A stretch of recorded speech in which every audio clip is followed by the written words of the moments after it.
Tout ça, les conférences de presse. Voilà. Montée du fleuve. Il m'a dit qu'il va créer des. Il va déstabiliser Bissou. Et ça dit à quoi? Ça dit à déstabilisation. Contre l'album la Bissou. Voilà. Merci Mbité. Merci Mbité.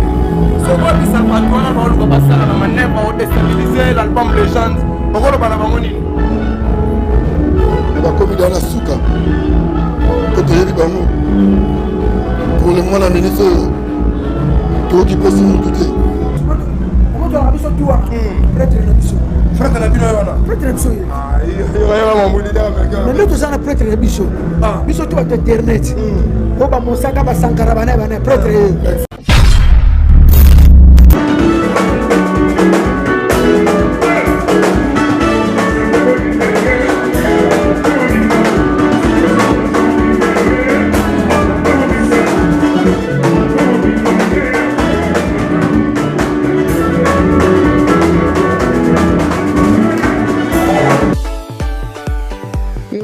Stelmach vous propose des prestations de qualité pour vos gâteaux de mariage, anniversaire ou autres événements. La maison Stelmach vous propose aussi des gâteaux personnalisés pour vos anniversaires ou autres. Contactez-nous au 06 63 30 36 83 ou encore au 07 81 83 15 74. Vous pouvez aussi nous contacter sur la page Facebook Stelmach.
Thank you.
Merci, vous êtes nombreux à nous suivre sur Congo Mokili. 49 Sarabino Ibrahim Abdimon Akolo Lopango. Encore une fois, des retours par rapport à l'actualité. On a vu notre mamie dominer la ville, province de Kinshasa. Surtout dans les médias en ligne. Le toit on a confié le midi. Oh, on a répété après différents propos d'imagine en médias en ligne. Les lots préférés Pongo. Comme on a entendu ça sous Marambongo pour ça la bien, dans ce moment-là, il y a encore leader américain pour Bazawa. Yaya. Très important. Très important. Merci beaucoup. Soyez le lobby, Fana Zongo Yaya. On va faire tout. Prêtre de Bisso. Frère de la Bino Yana. Prêtre de Bisso. Ah, il y a mon leader américain. Mais nous, on a prêtre de Bisso. Bisso, tu as Internet. On va montrer que Sankara Banane, prêtre. Voilà. Babi prêtre, désormais, Niamakor. Qu'est-ce qui se passe, Niamakor? Tu as écouté d'abord la répétition. Tu as un mandat pour le king. La futilité, ma futilité, tu as sur le langue vraiment parce que tu as se passer plus dans ma futilité. Tu as d'abord le king, Zambé na bango. Un petit mot, dans Zambé na bango, on sent la moins bien quoi.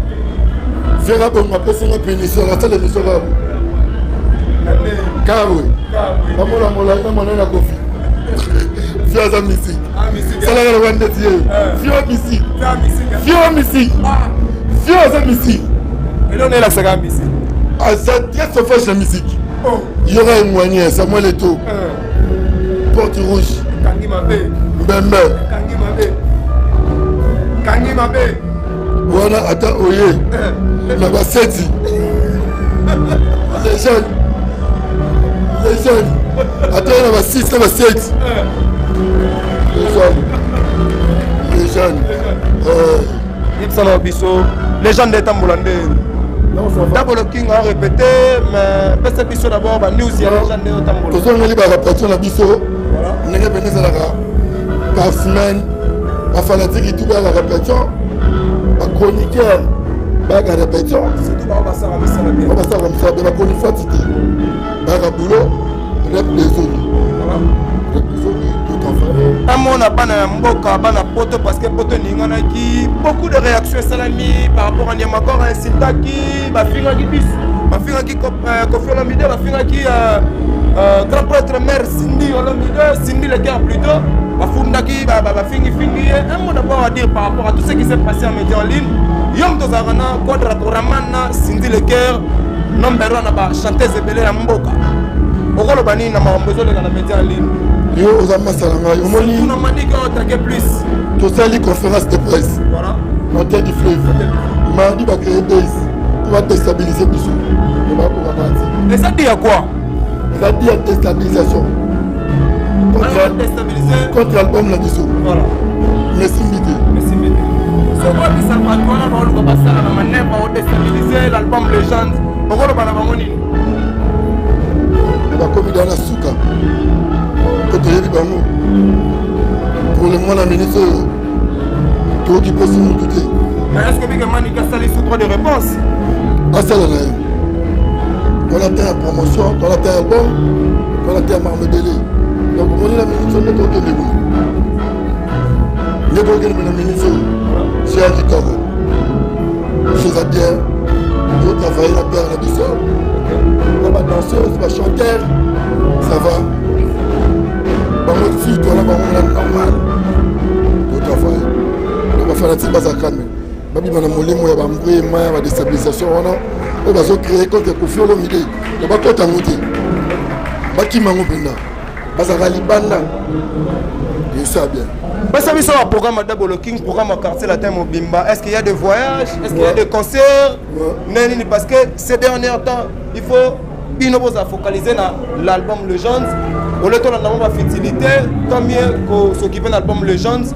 Pourquoi le monde entier ni bateau sur le plan international, surtout mon avis, il y a encore le lobby à cette déchaînée pour Cindy le Caire, number 1 na bango. Pourquoi le banini? Voilà. Bali misanga pour na monde qui trop monté donc propos on a fait il colo makasi parce que même dans zone latine nous avons fini le guerre Ok. Avec la été, il faut tout soigner. On est mal nécessaire on a biso. Ok. Il y a mon salaire non, il est mal obligé insulté peu. Obanga combattre ne makor. Pour on ça là. Pardon? Pour na signer les canons ni malade prison. Pardon? Pour na signer les canons ni malade prison. On a profité mais pour na signer le cœur. Non ni malade prison. Non ni malade makala. Ce qu'on va passer que signer le cœur na Koffi Olomide. Naza la pour ça déstabiliser quartier latin tout l'album Legends. Non moni babiloko mususu Ibrahim Nabisao ata bosali mobulu bokolo ngate comprendre parlons ngati parlons ngati pour un quartier latin. Mais 2 mois déjà, l'album Les gens sur le terrain, on est focalisé dans le monde, plus la distraction, on va le dans le monde dans le biso. Ba petit wana ba comment ba jaloux à vie na bango. Ah, yango vie c'est bango après 2 ans ba ko sukola basani. Ou bien raison ba sukola basani. On sukola basani. Ouais. L'album Nini Oza relais sur le terrain depuis novembre jusqu'à aujourd'hui. Les jeunes du garage. Pardon? Les jeunes. Mais Batumsou a eu beaucoup de promotion, Koffi Asili, donc il n'y a rien qui ne marche. Koffi Mondaleki, dimanche, chez Mamie là, mardi, on va conseiller ma cam. Par contre, on va ma malouta. Et ça dit à quoi? Déstabilisation, il y a l'album Les gens donnés. Quand les gens disent, il y a Koffi. Il y en a. C'est Koffi. Ah. Habité. Depuis le quartier là, on a problème dans l'année. On a bandé comme ce matin dans Bissau. Depuis le quartier là, on a problème maintenant. On a quoi? On a problème à Moutouda. Mais comment ça t'a gagné plus mingi na manique bonne. Le vidéo qui m'a proposé na yo fini manique. Ben si tu m'aurais à la rater, soit porter plainte. Tout ça mbati. Obi qui a gagné ba musicien belé la procès. Pardon? Na gagné ba musicien belé la procès ba. C'est mec qui? C'est pas qui? On gagne même monsieur bien la procès. Artiste la biso mo mboka nyokola yo ngana oto epi. Nani? Ah? Nani? Natanga bombo. Fallait nyokola yo. Na gagné na procès. Pardon? Na gagné na procès. Ah, tika mo bolo. Ba yo gagné artiste fallait na procès. Na gagné na procès. Nani bazana yo ko gagné na procès. Ah? Yo ko gagné na procès. On a demandé. Donc il a dit journée à répétition. Voilà. Ma confiance, ma confiance, ma savoureux. Lundi. Potako. Je passe à la cantine. Landolo midazana be, landolo midazana to. Voilà landolo midazana ebe. Landolo midazana. Yo mtozarana leader américain ozara pena mo bandeko ba na kata latino. Birofal. Et ça là on ndeni ko yoka ba. Le va bien Birofal. Birofal. Et ça là on ndeni ko yoka ba propos ya Ser na biso Manique de John O Amangaki Cindy Le Cœur. Mais dans répondre qui est répondre moi mon cœur moi mon cœur n'a pas répondre la émission non na epi que ça lobby mais pesa ba tout moi avant goutte. Bon. Et ça là qui le ba mon loro moi mon cœur pour ta bonne biso. Ah. Moni kisanga. On le battait. Merci. Voilà, c'était là Landry Olomide. Trop d'émotions par rapport à Silt et le Ganari Lobby. Et pas Dakolo King, Cindy Le Cœur, grand prêtre mère. En tout cas, poser Pelé, Botal Arabiso. En tout cas, pour continuer toujours Botal à Congo, Mokili, pour la ex le visiter. Bon, vous allez décider. Je vous aime tous. Donc continuez pour la répétition. Et vous allez malam mingi pour la bateau Botal Arabiso, Biso. Là, c'est la première sortie de Cindy Le Cœur. Depuis l'événement Salami Lobby dans différents métiers en ligne. À l'Obé le Roté. Depuis l'Obé Lobby, à l'Obé le Roté, les autres se prennent avant la répétition. Parce que tout ça qui invitation et répétition. Voilà pourquoi on est venu faire notre travail. Merci n'a pas la potonneuse tout à la biso. Continuez à soutenir cette émission. Ibrahim Abdi, votre humble présentateur de cette émission. Je vous aime tous. Tout la répétition ensemble. Surtout Koutani Lissoussouté. Je pense qu'à la prochaine, au Koutana, on compte toujours il y a Ibrahim Abdi. Merci Kongo Mokili. Check.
La maison Stelman vous propose des prestations de qualité pour vos gâteaux de mariage, anniversaire ou autres événements. La maison Stelmag vous propose aussi des gâteaux personnalisés pour vos anniversaires ou autres. Contactez-nous au 06 63 30 36 83 ou encore au 07 81 83 15 74. Vous pouvez aussi nous contacter sur la page Facebook Hostelmac.